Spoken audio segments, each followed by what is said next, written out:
Ég labbaði út í spítalanum sko 59 kíló og það náttúrulega ég bara skinn og bein og það ekkert annað þarna.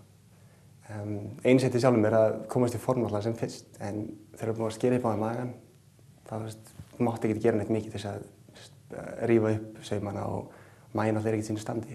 Maðurvöðvarnir verða slappir og að taka hratt á, það bara boðið gott. Þannig ég beið alltaf lengi. Þannig en fékk svo loksins tíma hjá sjúkraþjálfara. Fékk tíma hjá sjúkraþjálfara og hún tók mig í gegn á 3 mánuði. Bara kenndi mér, ég fór bara til henni 2 sinnum í viku. Hún bara tók mig í gegn og kenndi mér allar æfingar nýtt. Allt rétt, alltaf, sem var alveg frábært. Í dag stundaði ég fimleika. Ég hef fimleika 3 sinni í viku. Ég tók mitt fyrsta viljandi heljarstökk 30. Þannig að í dag, þetta engin áhrif, ekkert svona.